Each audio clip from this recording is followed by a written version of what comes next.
Our attitudes about race in America are reflected in our music, in our books, and what we read, and in our movies as well. And one of the best loved, To Kill a Mockingbird, starring Gregory Peck as Atticus Finch, an iconic and inspiring character. Listen.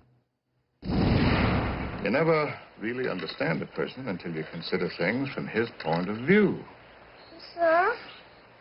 Till you climb inside of his skin, walk around in it. I love that movie. I watched it this morning after all this came out. Now, a lot of readers will never see the character the same way again. Back with me now to talk about it is Mark O'Mara, Mark Lamont Hill, and Ben Ferguson. Again, it's an amazing movie, isn't it? Yeah, and a great book. And it's a great book.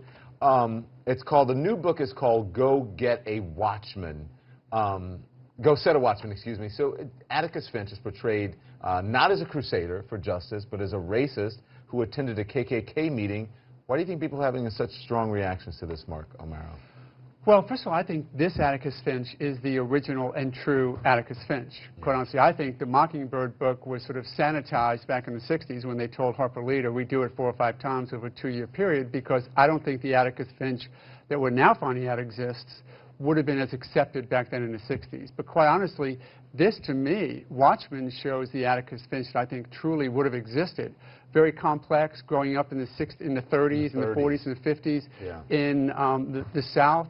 You would not have had a person, quite honestly, as sanitized as Atticus Finch. I like the fact that he's coming out now. Yeah. We always talk about, do you think Atticus, we talk about the N-word a lot. Do you think he said the N-word? Do you think it's in this book? All the time. And not like Trinidad James.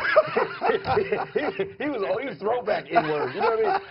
I think that this is a quintessentially American. It's a G-R-A. Yes.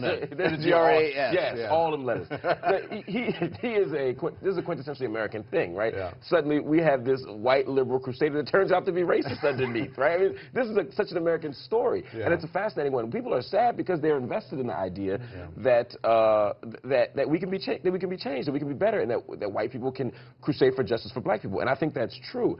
But I think this book could be a more powerful tale that even in the midst of that, we still have a kind of moral complexity with biases underneath it. Ben Ferguson?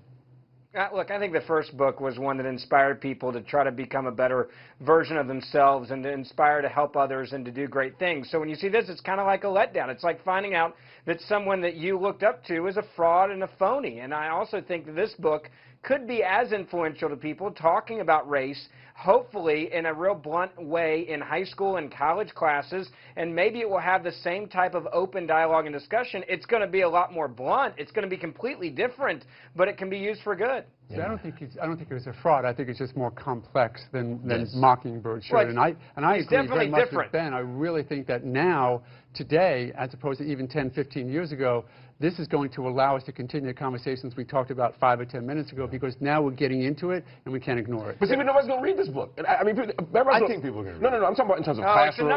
I'm talking about in terms of classrooms. Like, I wouldn't put that in my classroom based on the reviews. Not because he's racist, it's because it's a bad book from all of the literary critics' opinions so far. And I think that's the danger of this book, is that because it wasn't polished and edited, and because Harper Lee didn't have a chance to put a final stamp on it in terms of, updating it from 60 years ago. Isn't that the history of it? I mean, I think that's what makes this book actually even more relevant, is that the fact it was the real raw version that she was told to change. I think that's what makes the context of this a great read for a college classroom. I'm not saying they shouldn't, I'm saying they won't. I'm agreeing with you. I'm saying they won't. I think you just said what he said, right? You're just saying what Mark O'Mara said. That's it. I agree with him. Yeah.